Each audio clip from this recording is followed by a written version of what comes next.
Yo, what is good, y'all?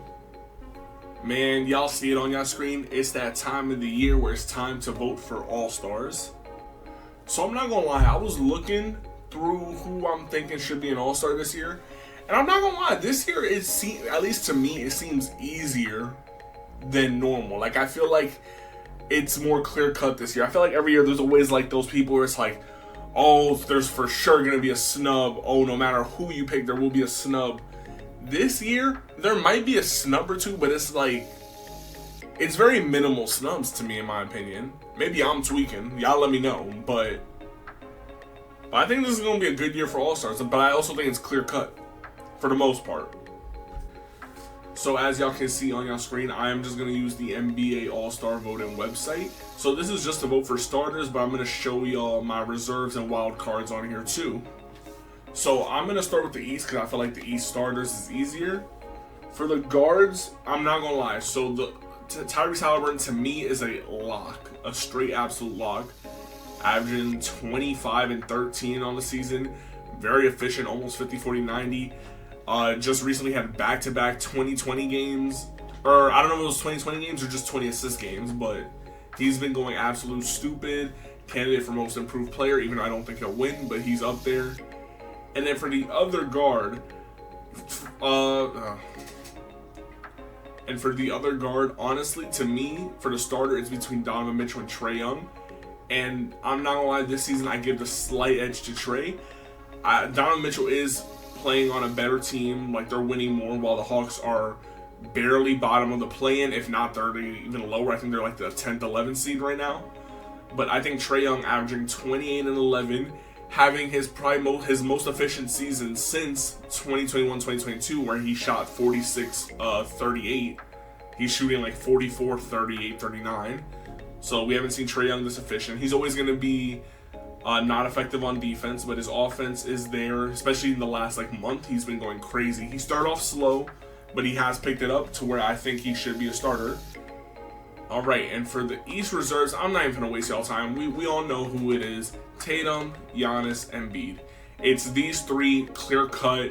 There's no other debate. The only time this was debatable was when KD was also in the East, and then it became like, oh, which one of them is going to get dropped to the bench. That's the only time it was debatable. Now KD is in the West, so it's these three. It's always these three. None of these guys in the next few years, none of these guys seem like they'll compete to the level where they're matching this three. Paolo has a chance, but not yet. So it's these three. Tatum, obviously, averaging 27, 5, and 8.5. Best team in the league. Giannis is Giannis. Embiid is Embiid. Probably Embiid's right now the front runner for MVP. So yeah, this is clear cut, no debate, to me at least. Alright, let's head west now. For the West guards, for the starters, obviously Luka. Luka also a top MVP candidate. And I'm not gonna lie, for the second guard spot, Curry is probably gonna win it because the starters is based on fan votes. The reserves is based on coach and staff votes. So Curry's most likely going to make a starter because of fan votes. But honestly, I think SGA should be a starter this year. Leading the second best team in the West right now while the Warriors are struggling. And putting up 31.5, 6, and 6. Oh my, I didn't even know he was averaging 6 rebounds. On crazy good efficiency. I also think the Thunder are way better than what people expected them to be. People expected them to take a jump, but not as far as a jump as they have. And Shea is the main reason, the main catalyst for that. So I'm going to put him as a starter next to Luka, even though he probably won't make it because fans are going to vote for Curry, which is expected. But Shea should be the starter this year. All right, and for the forwards off the bench, I think it's somewhat clear-cut. KD, Jokic, and honestly, AD is, to me, high-key playing better than LeBron, but we all know LeBron's gonna be the starter. He's gonna get the votes. He's probably gonna be captain. Well, I guess not captain because they're not doing the draft anymore. It's literally East versus West again. So whatever the teams are, East, West, those are the teams that are gonna play against each other. They got rid of the draft of the captain drafts players, which I guess is cool. But I did like the draft. I'm not gonna lie. So I think Anthony Davis is having a better season between the two. Anthony Davis has been arguably the best offensive player on the Lakers with LeBron, and by far the best defender on the team. He's been more consistent than he has been in previous years. So I think AD does deserve to be a starter. But I'd be lying to you if I said, oh, AD has a chance. I'm not going to lie. He doesn't have a chance in hell. He's not getting outvoted. Like, he's not going to get more votes than these three. Because, honestly, I think Jokic is outplaying AD. KD and AD, I think, are playing on similar levels, but I'll still give the edge to KD. And then AD and LeBron are playing similar, where I'd give the edge to AD. But it's LeBron. He's going to get the votes. And there's nothing wrong with that. He is playing at an all-star starter level. I just think AD has been the guy so far this year in totality. LeBron has had moments, but I think AD has been the guy. You know what I mean? All right, so these are my starters for the All-Star game. I'm going to make a graphic at the end, but for now, this is what I have, and I'm going to basically erase this so I can show you my reserves. All right, let's go to the East guards. So remember, this is reserves now. We already showed the starters, now is the reserves. So we had Trae Young and Tyrese. For the guard reserves, okay, so it's obviously Donovan Mitchell because he was debatable for starter for me. And then this next spot, I'm not going to lie, for me it's Jalen Brunson. Obviously you have Brunson, Maxey, Dame, who's in the combo. I think Tyler Hero would be in the combo, but he missed a lot of time. I think he missed like a month and a half with injury. But he is playing at a level with these guys, I think. And I'm not gonna lie, I give it to Brunson solely for the fact where these guys are playing amazing as number 2 options right now, while Jalen Brunson is playing amazing as the number 1 option. He's been like the brightest spot for the Knicks, even though they just made a big trade. They traded RJ Barrett for OG Anunoby. Also, Mayo quickly was part of the trade, which was a big loss. I think OG Anunoby fits well with the Knicks, but I don't know. I'm 50-50 on that trade right now. But yeah, I think Jalen Brunson has been carrying the bulk of the load. Julius Randle has been playing better as of recently, but Jalen Brunson is still clearly the guy for that team. And I give him the edge over these two because these two are playing next to someone who's the number 1 versus he's being the number 1 right now. So I'll give it to Brunson and Mitchell. Okay, for the forwards, I'm not going to lie. For the reserves, it was also clear-cut to me for the forwards. Like, the starters is clear-cut to me. The reserves were also clear-cut to me. I have Jaylen Brown as a reserve. I have Paolo as a reserve, and I have Bam as a reserve. I think Jaylen Brown, obviously Celtics best team in the league. You know, the best teams in the league, usually a lot of times we have more than one All-Star. Jaylen Brown is still playing at an All-Star caliber level, averaging 23, 4, and 5 on really good efficiency. That's something, like, as much as we clown Jaylen Brown for not having a left hand for him in the playoffs, regular season, Jaylen Brown's going to play good and he's going to play very efficiently. The next I have Paolo. The Magic are way better than anyone expected, with Paolo leading the charge. Also Franz, who's been playing really well, but I think Paolo has been the number 1 for them. Averaging about 21.5, 5, and 7. I think he's led this Magic team to where they are a top 5 seed right now. I think as of this recording, they are top 5, which I don't think anyone had them. Everyone had them either lottery or very bottom of play-in. But I think Paolo in his second year has taken a step forward and he's going to continue to grow. But yes, I do have him as a reserve. And then last but not least, I have Bam, who to me has been the best player on the Heat so far. Obviously, we know emo Jimmy over here be coasting regular season, don't really be trying, whatever. But Bam has taken a step up. He has been playing better than we have seen previously, averaging about 22, 10, and 4. He's seen about a step up. I can expect in the playoffs. I can expect it's Jimmy to go back to being Jimmy and Bam maybe to take a step back. But as of right now, Bam is playing as the best player on that team, and I think he is an all-star this year. All right, so for the West reserve guards, obviously Curry, like I said, I think it should be SGA, but Curry's not gonna make it. But if SGA is a starter, Curry's obviously coming off the bench. And then this other guard spot, I'm not gonna lie, I'm giving it to De'Aaron Fox. The Kings, not playing as well as they were last season. They've taken a step down, but De'Aaron Fox still playing amazing, averaging 30. My God, he really is averaging 36 and 5 basically. Leading this team. Still one of the clutchest players in the league. He coasts throughout the first 3 quarters and then drops like 10 plus points, 15 plus points in the 4th quarter. There's not much you can say about De'Aaron. Like, he's De'Aaron. And then I know there's like other guys that like Anthony Simons, like he's playing good, but I'm sorry, I'm not putting him above other guys. Ja just got back, so he literally just hasn't played enough games. Anthony Edwards should be, but I just don't think he's playing better than these other 4. But even though he is right now the best player on the best team in the West. Booker as well is up there, but we'll get to that when we get to that. This is where it gets wonky to me. The West front court, the West reserve front court is very weak this year in my opinion. I don't know.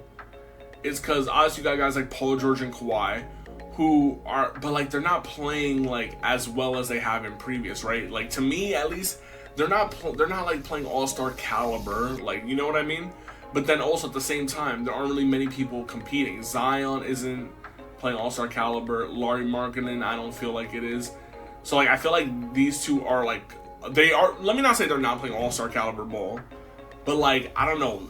I don't know how to explain it. It just doesn't feel like they're all-stars this year. Ingram's up there. So basically, this, like, if people disagree with me and have other people, hey, it's a coin toss to me. But for me right now, so I have Paul George. I have Paul George over Kawhi because I think Paul George has been better than Kawhi. Recently, Kawhi has been better, but also Kawhi has started to miss games. I think Paul George has been more consistent this season. After Paul George, I have Brandon Ingram, who I think has been the best player on the Pelicans this year. I think Zion can be better, but I think Brandon Ingram has been more consistently better. And honestly, for this last pick, this might be a little early. This might be a stretch. This might be a Hail Mary. Shit, put my boy Victor where your mama at in the game. Averaging 19, 10. I think he's averaging like 2 to 3 blocks right now, too. It's not showing here, but honestly, put him in the All-Star game. You know, numbers-wise, people won't love it. It's going to be very popular or whatever. And he is playing very good. He is playing at that level to where he can be considered.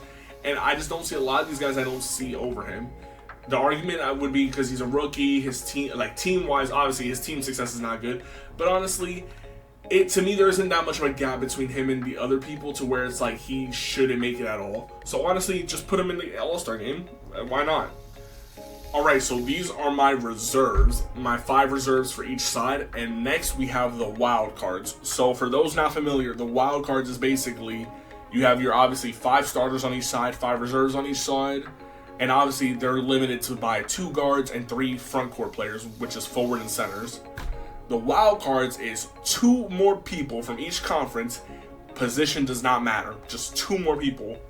So the next best 2 players that aren't there yet, that aren't in these 10 on each side, they make it in as wild cards. Alright, for my wild cards in the East, this is where I have Tyrese Maxey and Dame making it. Because I think these guys should make it. I just couldn't put them over Trey, Donovan Mitchell, Brunson, or Tyrese. I couldn't put them above them. But these 2 do deserve to make it. So obviously you're going to have 6 guards in the East, but honestly, I think these guys clear outmatch the forwards that aren't selected yet, in my opinion. So yeah, so Maxey and Dame make it as the wild cards over here. And in the West, I think it was clear cut in the West. Obviously, Ja is a name up here, but like I said, just came back from suspension, hasn't played enough games. I don't think Anthony is better. He's averaging 27, 5, and 3, but I don't think he's better than the 2 players I'm about to name. For the last 2 for the All-Stars in the West for the wild cards, to me it's Anthony Edwards, who I think he clearly has to be in it. Best player on the best team in the West, averaging 26, 5, and 5, playing amazing ball, getting them Jordan comparisons the way he plays. But yeah, Anthony Edwards Anthony Edwards has taken the Timberwolves to the next level. He is extremely fun to watch. He is an all-star to me. And then the last pick, to me, is Devin Booker. To me, this last one was between Devin Booker and Kawhi. Kawhi is obviously on the better team right now, better record. The team's playing better. But I think Devin Booker averaging 27, 8, and 5 has just been the better player. He's embraced the point guard role in Phoenix since now it's him, Beal, KD. They don't have a true point. But I think he's embraced that point guard role pretty well. He's shown us glimpses, like in the last playoff series, of what he can be as a playmaker. And we're seeing it in full this season with him, KD, with the limited roles they have in terms of their bench. Bradley Beal just coming back from injury, so hopefully if they can stay healthy, they can make noise and catch back up in the West, because right now they're in the play-in seed. They're like in between the 7th and 10th seed in that range. So we'll see what they do. But yes, Devin Booker is an all-star to me. All right, so those are my all-stars. I can't see it, but there should be a graphic on your screen that shows everyone so you can see for yourself. These are my all-star picks, my all-star predictions, all-star selections, as you would say. I think all these guys are deserving. I'm not gonna lie, I don't feel like there's too many snubs this year. Honestly, yeah, when you look through it, the only players to me that I guess you can consider snubs is Kawhi and Julius Randle. Other than that, I don't feel like there's anyone you can consider a snub. Maybe Cade Cunningham, because individually he's playing good, but the Pistons have been terrible. Went on a 28-game losing streak. They just snapped it yesterday against the Raptors. I know Wingstop pissed. But, yeah, no, honestly, I think the All-Stars are clear-cut. Like, I feel like out of all the people that got selected as All-Stars and those maybe 2-3 snubs that didn't make it between those people and everyone else, I feel like there's a gap to where I think this year all-star selection has been pretty easy. Now, what will happen, we'll see, because obviously fans vote. You know, there's always gonna be them troll votes. We had them Taco Fall years where it's like Taco Fall was like was voted top 10 or something. We're always gonna have those. We're gonna have people that like maybe aren't playing as good as someone else, but because they're more popular, they're gonna make it. We'll see how it goes. And then also, once it gets to reserves, it's out of our control. It's up to the coaches and staff. So we'll see if maybe they snub someone. But I think this year the All-Stars should be pretty clear. The All-Stars should be pretty clear cut. But we'll see what happens. Hope y'all enjoyed this video, and I will see y'all when I see y'all.